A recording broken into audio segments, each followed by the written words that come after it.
ہاں غلام تھے بیچارے یا نوجوان تھے. نوجوانوں پر بزرگوں کو خود ہی حق حاصل ہوتا ہے جو چاہے کرے. اور غلام تو ملکیت ہوتا ہے, زندہ ذبح کر دے تبھی کوئی پوچھنے والا نہیں.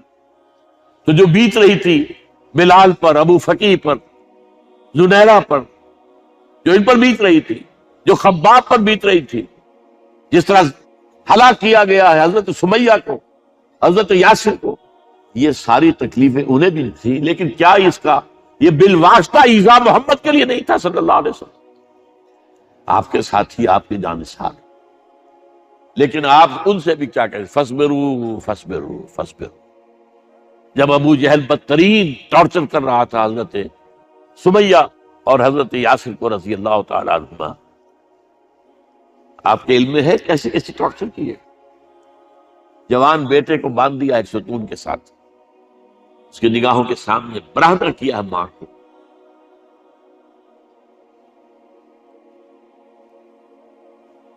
ہاتھ میں ایک مورتی ہے.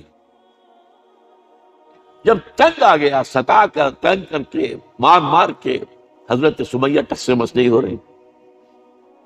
کہتا ہے تم ایک دفعہ کہہ دو سمیہ کہ ہاں اس مورتی میں بھی کچھ ہے, میں تمہیں چھوڑ دوں. انہوں نے تھوک دیا, برچھا مارا ہے شرمگاہ کے.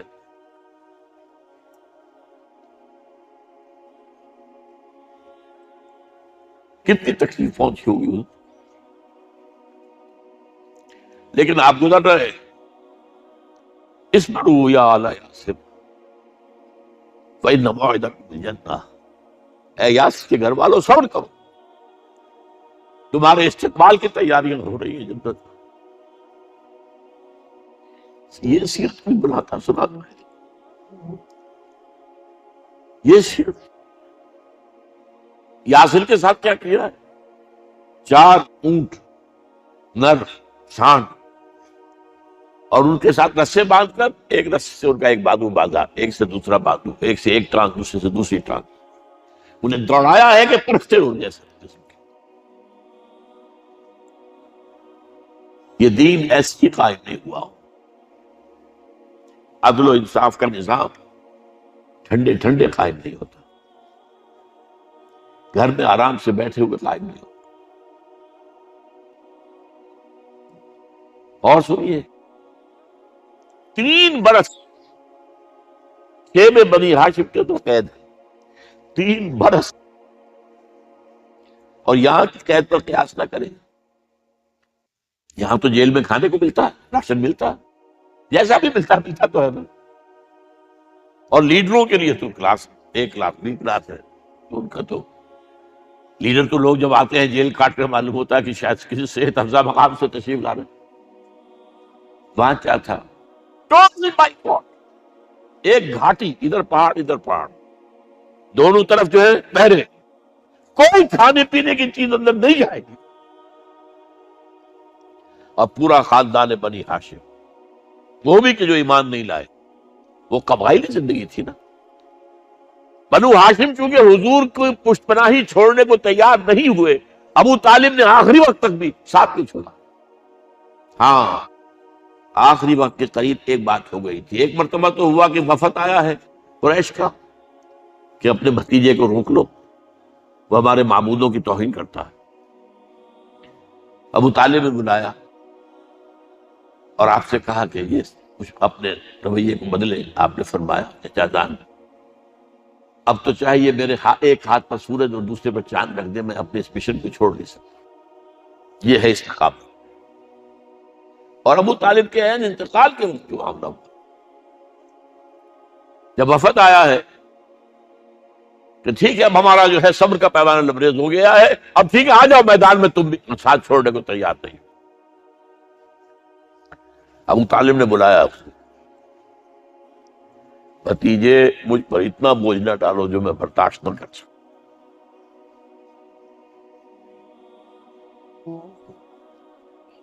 حضور کی آنکھوں میں آنسو آ گئے. چچا جان اب تو یا یہ بات پوری ہوگی یا میں اپنے آپ کو ختم اسی میں ختم. 12 شیب بنی ہاشم میں 3 برس اس حال میں گزرے ہیں. ٹوٹل بائیکاٹ، کوئی کھانے پینے کی نہیں۔ کچھ لوگ تھے شریف النفس، مثلا حکیم بن حزام تھے رضی اللہ تعالیٰ، اور بعد میں ایمان لے آئے۔ حضرت خدیجہ کے وہ رشتے دار تھے، وہ پہاڑ پر چڑھ کر ایک طرف سے رات کی تاریکی میں، دونوں دروازے تو بند ہیں، پہاڑ پر چڑھ کر چوٹی سے نیچے اتر کر کوئی چیزیں کھانے پینے کے دے آئے بس۔ کوئی اور ایک آدھ ہوگا ایسا۔ یہاں تک نوبت آئی ہے کہ بنی ہاشم کے یہ پھول جیسے بچے معصوم بھوک سے بلبلا رہے ہیں، اور اس کے سوا کچھ نہیں ہے کہ سوکھے چمڑے ابال کر اس کا پانی ان کے حلق میں ٹپکا دیا جائے۔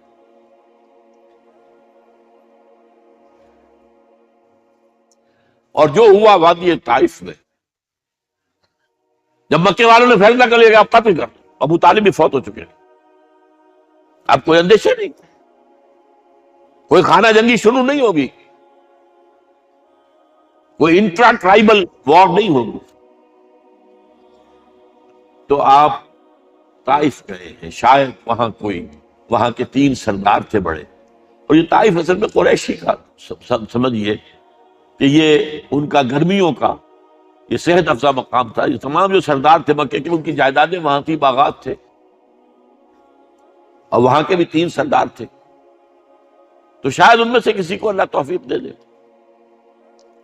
وہاں گئے ہیں اور صرف ایک ساتھ ہیں، حضرت زید بن حارثہ، حضرت ابوبکر بھی ساتھ نہیں، سائے کی طرح ساتھ رہنے والا بھی ساتھ نہیں۔ وہاں جا کر جو آپ نے تینوں سے بات کی ہے، تینوں نے وہ باتیں کہی ہیں جو کلیجے کو چیر جائیں۔ تمہارے سوا کوئی اللہ کو نہیں ملا تھا رسول بنانے، جاؤ چلے جاؤ۔ ایک کہتا ہے فوراً چلے جاؤ یہاں سے، اس لیے کہ ہو سکتا ہے کہ تم سچے ہو تو کہیں میں تمہاری توہین نہ کر دوں، اور یہ بھی ہو سکتا ہے تم جھوٹے ہو تو جھوٹے کو میں منہ نہیں لگانا چاہتا۔ 3 دن کی یہ سختی، اور اس میں کیا ہو رہا ہے، اسٹریٹ ارچنز جو کہلاتے ہیں ہمارے ٹھوکرے گلیوں کے، انہیں اشارہ کر دیا ذرا ان کی خبر لو، اب وہ پتھراؤ کر رہے ہیں۔ جیسے ہمارے ہاں کوئی آ جاتا ہے، کوئی نیم پاگل یا کوئی اور کسی طرح کا مست قسم کا آدمی، اور اس کے اوپر چھوکرے چاروں طرف ہوں اور ستا رہے ہوں، یہ نقشہ تھا، اور طائف کی گلیاں تھیں، اور محبوب رب العالمین تھے۔ ادھر سے پتھر آ رہے ہیں تو زید بن حارثہ رکاوٹ پر گئے، لیکن پیچھے سے آ رہے ہیں، وہ کیسے روکیں گے؟ پیچھے جاتے ہیں تو ادھر سے آ رہے ہیں۔ جسم لہو لہان ہے، خون رس رس کر زخموں سے جوتیوں میں آ کے جم گیا ہے۔ پھر وہاں سے آپ نکل کر گئے، ایک باغ میں تھوڑی سی پناہ لی ہے تھوڑی دیر کے لیے، جوتے بڑی مشکل سے اترے ہیں، خون جمع ہوا، اور وہ جو پھر دعا نکلی ہے آپ کے، وہ کلیجے کو چیر جانے والی ہے۔ اللہم الیک اشکو ضعف قوتی وقلت حیلتی وحوانی علی الناس، اے اللہ تیری جناب میں فریاد لے کر آیا اپنی قوت کی کمی کا، اپنے وسائل کی کمی کا، اور لوگوں میں جو رسوائی ہو رہی ہے، الی من تکلنی الی بعید یتجہمنی او الی عدو ملکت امری، مجھے کس کے حوالہ کر دیا، مجھے دشمن کے حوالے کر دیا جو چاہے میرے ساتھ کر دے۔ فریاد ہے کہ نہیں؟ بڑی زوردار فریاد، بڑی زوردار، لیکن پھر مقام عبدیت کا ظہور ہوتا ہے۔ ان لم یکن علی غضبک فلا ابالی، اے اللہ اگر تو ناراض نہیں ہے، مجھے اندیشہ یہ ہو گیا کہ کہیں تو ناراض تو نہیں ہو گیا، کہیں تو نے میرا ساتھ تو نہیں چھوڑ دیا، اگر تو ناراض نہیں تو مجھے کوئی پرواہ نہیں، جو ہو سو سر تسلیم خواہ ہے جو مزاج یار میں۔ واپس آئے ہیں تو مکے میں داخل نہیں ہو سکتے تھے، وہاں تو قتل کا فیصلہ ہو چکا، باہر ہی آپ نے ڈیرا لگایا، زید بن حارثہ کو بھیجا، فلاں شخص کے پاس جاؤ کہ تم اگر امان میں لے لو محمد کو تو محمد آ جائے، میں تو میری یہ پوزیشن نہیں ہے، میں قریش کے مقابلے میں امان نہیں دے سکتا۔ دوسرے کے پاس بھیجا، اس نے بھی کچھ ایسے جواب دے دیا۔ تیسرے کے پاس جب گئے حضرت زید، مطعم بن عدی، اس نے کہا ٹھیک ہے، میں امان دیتا ہوں احمد کو، وہ آ جائے مکے میں۔ حضور سے آگے کہا، حضور نے فرمایا نہیں جا کر کہو، آ کر لے کر جا۔ کیوں؟ کیا پتا اچانک جو ہے میرے داخل ہوتے ہی کوئی مجھ پر حملہ کرے، قتل کرو۔ وہ تو یہ کہہ سکے کہ ہمیں کیا پتا تھا کہ مطعم نے جو ہے امان دی، آئی نیور نیو اٹ۔ اب یہ قبیلے کے اندر یہ ہوتا تھا کہ ایک نے امان دے دی، سب کی طرف سے امان۔ لہذا حضور نے فرمایا آ کر لے کر جاؤ۔ وہ اپنے 6 بیٹوں کو ہتھیار سجا کر لے کر آیا ہے، اور پھر لے کر گیا حضور کو، کہتا ہوا گزر رہا ہے راستے میں، لوگوں سن لو محمد میری امان میں ہے صلی اللہ علیہ وسلم۔ اس لیے آپ کو مکے کے اندر پھر 2-2.5 سال مزید رہنے کا موقع ملا ہے، اور اتنا بڑا احسان آپ نے مانا پھر مطعم بن عدی کا، کہ غزوہ بدر میں جب 70 اسیر تھے قریش کے حضور کے پاس، تو آپ نے فرمایا تھا کہ اگر آج مطعم زندہ ہوتا اور وہ سفارش کرتا تو میں ان سب کو چھوڑ دیتا بغیر کسی فدیے کے۔ بہرحال یہ چند باتیں میں نے آپ کو بتائی، باقی تو یہ کہ تار سور ہے کیسی کیسی، اور پھر غزوہ بدر سے پہلے کی رات ہے، اور وہ آپ کا زندگی کا طویل ترین سجدہ ہے اس میں، جہاں تک یہ الفاظ بھی آپ نے کہہ دیا، اللہ اگر کل یہ جو 313 یہاں جمع ہیں اگر یہ ختم ہو گئے تو پھر قیامت تک تیرا نام لینے والا کوئی نہیں ہوگا، میں آخری رسول اور میری یہ 15 برس کی کمائی ہے۔ اس وقت کہا حضرت ابوبکر نے، وہ پیردار کی حیثیت سے کھڑے تھے، حسبک حسبک، حضور بس کیجئے بس کیجئے۔ بہرحال بدر ہے، احد ہے، زخمی ہوئے، دندان مبارک شہید ہوئے ہیں، خون اتنا بہا ہے کہ بے ہوش ہو گئے ہیں، اور خبر اڑ گئی ہے کہ آپ شہید ہو گئے۔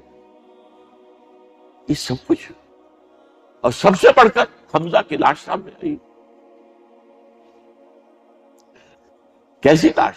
ناک کٹی ہوئی ہے، کان کٹے ہوئے، پیٹ چاک کر کے کلیجہ چبایا ہوا، کس طرح برداشت کیا ہوگا آپ؟ اپنے اوپر تاری کر کے دیکھیں، یہ حمزہ کون ہے؟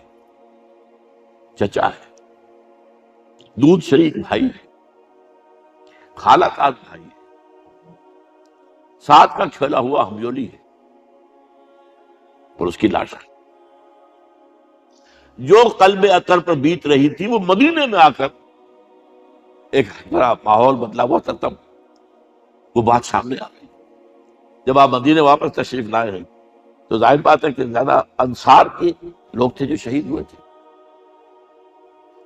بدر میں مہاجرین تو میرے خیال ہے 1/4 تھے نمبر کے اندر، 3/4 تو انصاری تھے۔ اسی طریقے سے احد کے اندر معاملہ، تو مختلف گھروں سے عورتوں کے بین کرنے کی آوازیں آ رہی تھی، اس لیے کہ اس وقت تک بین کرنا حرام نہیں قرار دیا گیا تھا، ممنوع نہیں تھا۔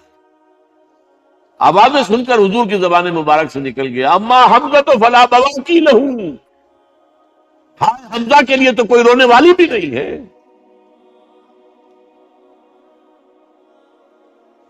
اس پر پھر صحابہ نے، انصار نے اپنے ہاں کی خواتین کو حضرت صفیہ کیا بھیجا، وہ سگی بہن تھی، وہاں انہوں نے جا کے یہ بھی تعزیت کی بہن کی۔ غزوہ احزاب کا آپ نے سن لیا، اسوہ رسول پر نہ معلوم کیا کیا باتیں جملوں میں مشہور ہو گئی ہیں۔ اسوہ کے لفظ آئے کہاں ہے قرآن میں؟ سورہ احزاب میں۔ وہ اسوہ کیا تھا؟ جب خندق کھودنے کا فیصلہ ہوا ہے تو خندق کھود رہی ہے، حضور بھی لگے ہوئے ہیں، بھاری بھاری پتھر اٹھا کر کندھے پر لا کر باہر پھینک رہے ہیں، پتھریلی زمین تھی، ایک پتھر کسی سے ٹوٹا نہیں تھا، تو حضور نے جو ہے 3 دفعہ جو اس کی مطلب لگائی تب ٹوٹا ہے۔ لیکن یہ کہ کئی دن کے فاقے ہو چکے تھے، کھانے میں کچھ نہیں، پورا محاصرہ تھا، 12,000 کا لشکر گھیرے ہوئے، یہاں تک کہ آپ کو معلوم ہے کہ گھروں کے اندر بیت الخلا تو نہیں ہوتے، باہر جاتے تھے قضاء، اس کا کوئی امکان نہیں۔ شدید ترین آزمائش جو ہوئی ہے اس کا نتیجہ ایک طرف یہ نکلا کہ منافقین کا نفاق ان کی زبانوں پر آ گیا۔ قرآن مجید میں ہے یہ انہی آیات، ما وعدنا اللہ ورسولہ الا غرورا، ہمیں تو اللہ اور اس کے رسول نے دھوکہ دے کے بروا دیا۔ ہم سے کہا تھا کہ کیسر و کسریٰ کے خزانے تمہارے قدموں میں آئیں گے، اور حال یہ ہے کہ اب رفع حاجت کے لیے باہر نہیں جا سکتے، کھانے کو کچھ نہیں۔ اس وقت کچھ صحابہ آئے ہیں حضور صلی اللہ علیہ وسلم سے، دیکھیے فاقے سے کمر دوہری ہوئی جا رہی ہے، ہم نے اپنے پیٹوں پر پتھر باندھے، چادروں کے ساتھ پتھروں کسا ہوا تاکہ کمر سیدھی رہے۔ حضور نے اپنا کرتا مبارک اٹھا کر دکھایا، 2 پتھر، یہ ہے اسوہ، یہ ہے آپ کی سنت، آپ کا اسوہ حسنہ۔ لیکن اس اسوہ حسنہ سے فائدہ کون اٹھا سکتا؟ لقد کان لکم فی رسول اللہ اسوۃ حسنۃ لمن کان یرجو اللہ والیوم الآخر وذکر اللہ کثیرا۔ اسوہ تو اپنی جگہ ہے، قرآن میں ہدایت سب کے لیے، ھدی للناس، لیکن فائدہ اٹھائیں گے صرف متقین، ھدی للمتقین، ہے سب کے لیے، اسوہ سب کے لیے ہے، لیکن استفادہ وہی کر سکے گا جو 3 شرطیں پوری کرے: اللہ اور یوم آخر پر ایمان، اور اللہ کا ذکر کثرت کے ساتھ۔ بہرحال یہ میں نے آپ کے سامنے اس حوالے سے رکھا ہے، یہ اسوہ جو ہے حضور کا، یہ ہم پر اتمام حجت ہے۔ دیکھیے نوٹ کیجئے، پوری نوع انسانی پر اتمام حجت، اسلام کا نظام عدل اجتماعی جو قائم کر کے دکھا دیا، حجت قائم۔ اسے انگریزی میں کہتے ہیں اٹس ڈویبل، کیا جا سکتا ہے، یہ کام ہو سکتا، اس لیے کہ زمین پر قدم بہ قدم چل کر یہ انقلاب آیا، محنت سے آیا، مشقت سے آیا، ایثار سے آیا، قربانیوں سے آیا، تکلیفیں جھیل کر آیا، صبر و مصابرت سے آیا، استقامت و مقاومت سے آیا۔ یہاں پر معجزوں کی کار فرمائی نہ ہونے کے برابر ہے۔ یہاں دھوپ سے بچانے کے لیے کوئی اللہ نے صاحبان نہیں دیا، صلی اللہ علیکم الغمام، اور بھوک سے بچانے کے لیے من و سلوہ نازل نہیں۔ غزوہ تبوک میں ایسا بھی ہوا ہے کہ 3 مجاہدین کا 24 گھنٹے کا راشن ایک کھجور، ایک نے منہ میں رکھی، کچھ چوس لی، کچھ گلوکوز چلا گیا اس میں سے، دوسرے کو دے دی، اس نے چوس لی، بھی تیسرے کو۔ من و سلوہ نازل نہیں ہوئی، محنت، مشقت، ایثار، قربانی، صبر، مصابرت، استقامت و مقاومت، یہ ہے اسوہ رسول۔